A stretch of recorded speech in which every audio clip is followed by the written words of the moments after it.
Chapter number 3 पूर्णांक। क्या नाम है इसका? पूर्णांक। अभी हम लोगों ने क्या क्या चीजें जानी है? प्राकृतिक संख्याएं। ठीक है, जब प्राकृतिक संख्या या प्राकृतिक संख्या दोनों बोलते हैं उसको। ठीक है, संख्याएं, संख्याएं। अब यहाँ पर प्राकृतिक संख्याएं हो गई। ये कौन सी थी? गिनने वाली संख्याएं।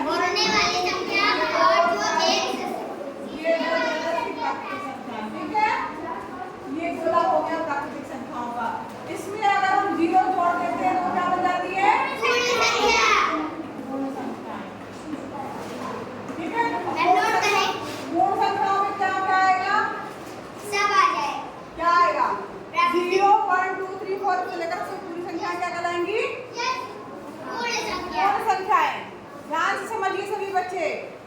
अब इसके बाद अब हम पढ़ने जा रहे हैं पूर्णांक। अब पूर्णांक क्या है? देखो, कुछ संख्याएं, संख्या रेखा आपने देखा, तो कुछ संख्याएं आपने ऐसी वाली भी देखी होंगी जो माइनस वाली होंगी। -2, -3 या 2 -4 करेंगे कितना आएगा बताओ? 4 में से 2 गया कितना आएगा? 2 में से 4 गया कितना आएगा? 4 में से 2 गया है 2। 4 में से 2 गया 2 आया, और 2 में से 4 गया हाँ -2। जो संख्या जब ऐसा कभी आपको दिखाई दे जिसमें छोटी संख्या में बड़ी संख्या घटाने के लिए हो, तो जब घटाएंगे तो उसमें बड़ी संख्या में से हम छोटी संख्या घटा देंगे और चिन्ह माइनस लगा देते हैं। ठीक है, तो यहाँ पर आप देख रहे होंगे कुछ संख्याएं माइनस वाली संख्याएं भी हैं, कुछ संख्याएं प्लस वाली भी होती हैं, और जीरो भी एक संख्या है। तो पूर्णांक के अंदर कौन सी संख्याएं आएंगी? जो ऋणात्मक संख्याएं हैं।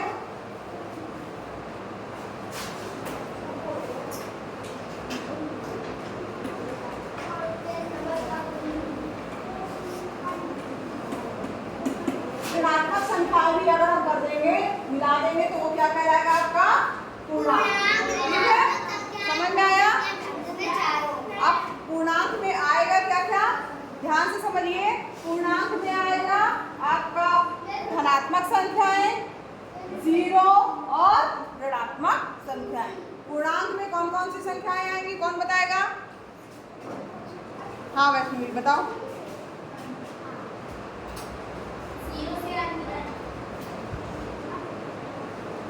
पूर्णांक में कौन कौन सी संख्याएं आएंगी? हाँ बेटा आप बताओ। 0 से लेकर अनंत तक। तुम बताओ। अभी अभी मैंने बताया कि पूर्णांक में कौन कौन सी, आप गोला देख रहे हो, इसमें कौन कौन सी संख्याएं हैं? धनात्मक संख्याएं, शून्य और ऋणात्मक संख्याएं। तो पूर्णांक में आएगा क्या? धनात्मक संख्याएं, शून्य और ऋणात्मक संख्याएं। तो समझ में आया सबको? धनात्मक संख्याएं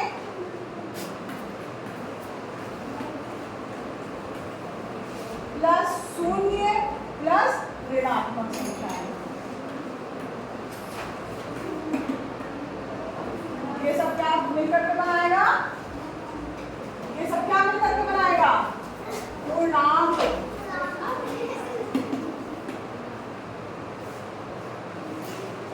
ठीक, पूर्णांक बराबर क्या रहेगा? धनात्मक संख्याएं प्लस शून्य प्लस ऋणात्मक संख्याएं। पूर्णांक के अंतर्गत सभी धनात्मक संख्याएं आएंगी, शून्य आएगा और ऋणात्मक संख्याएं आएंगी। सबको समझ में आया पीछे तक? पूर्णांक में कौन कौन सी संख्याएं आएंगी? किसको किसको बनेगा? बताओ।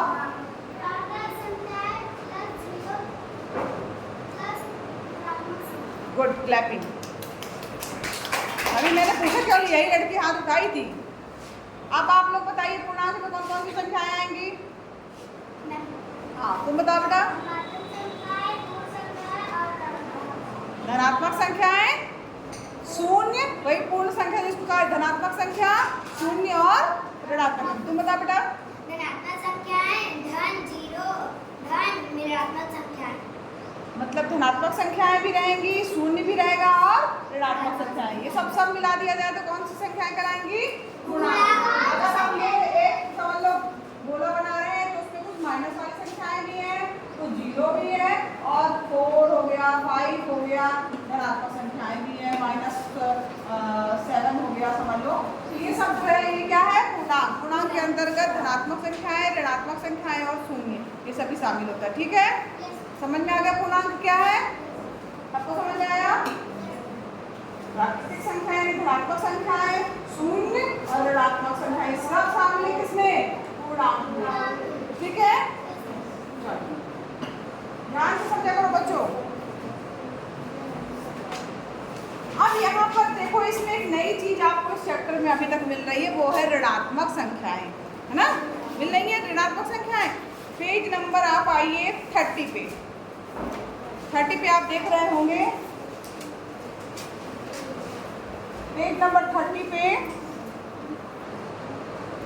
यहाँ पर देखिए एक आपको दिख रहा होगा सीढ़ी जैसा, सीढ़ी बनी हुई है, दिख रहा है ना?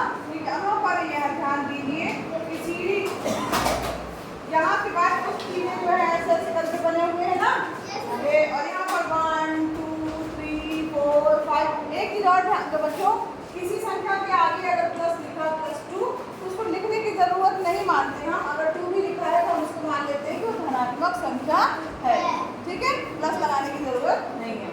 अब यहाँ पर कुछ चीज आप देख रहे होंगे, नीचे की तरफ जाने पे माइनस लिखा है, माइनस लिखा है, तो यहाँ पर ऊपर की तरफ की चीजें क्या होगी, अगर मान लो आपका कोई मूल बिंदु है या यहाँ तक मान लीजिए समतल है या जमीन है, तो ऊपर की तरफ की सीढ़ियाँ क्या है, धनात्मक, और नीचे की तरफ की सीढ़ियाँ क्या है, ऋणात्मक। अगर मान लीजिए कोई दुकानदार है, उसने ऐसी दुकान बनवाई है कि जैसे हम जा रहे हैं तो उसके लिए सीढ़ी उतर के जाना है और एक तरफ जो है वो सीढ़ी चढ़ के जाना है। ठीक, बेसमेंट जिसको बोला जाता है, या नीचे लोग नीचे की तरफ जाकर गड्ढा करके भी बना लेते हैं कमरा, और जो समतल जो सतह है उस पर भी जो है फ्लोर ऊपर बनाते जाते हैं। तो ऊपर चढ़ने वाली सीढ़ियाँ धनात्मक, नीचे उतरने वाली सीढ़ियाँ ऋणात्मक। ठीक है, कहाँ से, जमीन से। फिर इसके बाद देखो लाभ और हानि को भी बताया गया है। कई बार होता है, अगर मान लो कोई चीज तुमने 10 रुपए में खरीदी, ठीक है, और उसको बेचा आपने 8 रुपए में, तो आपको कितना लाभ हुआ, 2 रुपए की हानि, 2 रुपए की हानि। हाँ, 2 रुपए की हानि हुई। और अगर उसको हम लाभ के रूप में दिखाएंगे तो -2। ठीक है,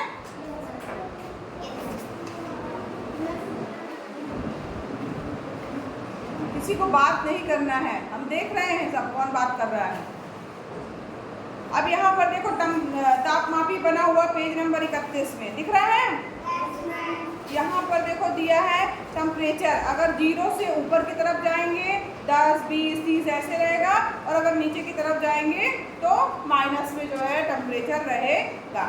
यहाँ अगर मान लो फिर पेज नंबर 32 पे आइए, 32 पे एक आपको इसी तरीके का दिख रहा है, इसी तरीके की एक वो दिख रही है ग्राफ लाइन का, यहाँ 0 लिखा है, 1 2 3 4 5 6 ऐसे पर दिख रहा है आपको, -1 -2 -3 -4 -5। ठीक है, ये यहाँ लिखा है नॉर्थ, उत्तर। ठीक, यहाँ क्या लिखा है, दक्षिण।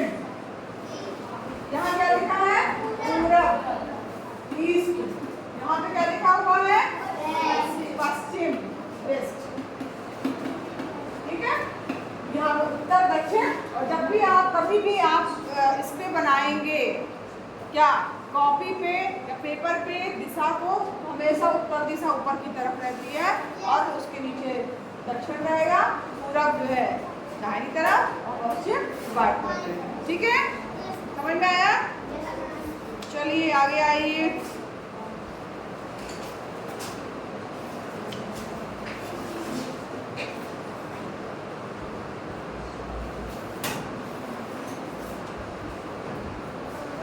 देखो पेज नंबर 34 पे आइए, एक नीचे लाल कलर का बॉक्स बना हुआ है, उसमें गाढ़े काले मोटे अक्षर लिखे हुए हैं, प्रत्येक धन पूर्णांक के संगत एक ऋण पूर्णांक होता है और इन दोनों का योगफल 0 होता है। जैसे अगर मान लीजिए 2 दिया है तो एक धन पूर्णांक 2 है तो उसके साथ में -2 भी एक संख्या होगी और इन दोनों का योगफल क्या आएगा, 0 आएगा। प्रत्येक धन पूर्णांक के संगत संगत एक ऋण पूर्णांक भी होता है जिनका योगफल क्या होता है, शून्य होता है। ठीक है, ये सारे धन पूर्णांक है, ये सारे ऋण पूर्णांक है। ये ध्यान दीजिए, ये सारे क्या है, धन पूर्णांक है, ये सारे क्या है, ऋण पूर्णांक। सबके आगे माइनस लगा है ना, ये माइनस के चिन्ह को ऋण बोला जाता है। ये सारे क्या है, ऋण पूर्णांक। और ये बीच वाला क्या है, शून्य। ये क्या है, शून्य। ठीक है, चलिए 35 पे आइए। यहाँ पर देखो लिखा हुआ है बॉक्स पे, पूर्णांक लिखा है, संख्याएं दी है, धन पूर्णांक क्या है, ऋण पूर्णांक क्या है, और सब शून्य सहित सभी धन और ऋण पूर्णांक मिलकर के क्या बनाते हैं, पूर्णांक बनाते हैं।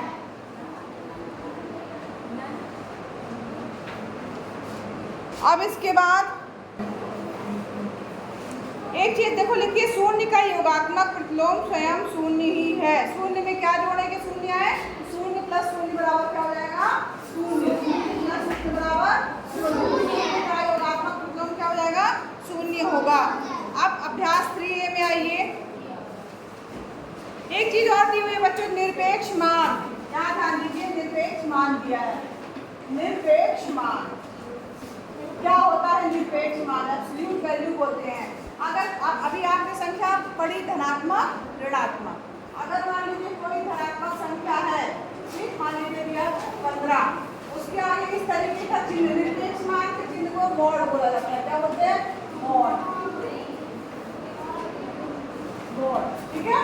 तो यहाँ पर इस तरीके का दो लाइन रहेंगी समांतर। सभी बच्चे ध्यान दें, बात क्यों कर रही हो, हाँ। इस चिन्ह को क्या बोलते हैं, क्या चिन्ह बोलते हैं, मॉड। ठीक है, यहाँ पर अगर किसी भी संख्या के आगे इस तरीके की दो लाइन खींची है, मतलब उसके आगे क्या लगा हुआ है, मॉड। और इससे हम क्या निकालते हैं, निरपेक्ष मान निकालते हैं। निरपेक्ष मान का मतलब होता है कि उसमें कोई सभी धन भी ना लगा हो, ऋण भी ना लगा हो। अगर ये लिखा है तो इसका मॉड 15 आएगा, और माइनस 15 जो है वो क्या हो जाएगा, वो भी 15 आएगा। ठीक है, ये निरपेक्ष मान हो गया।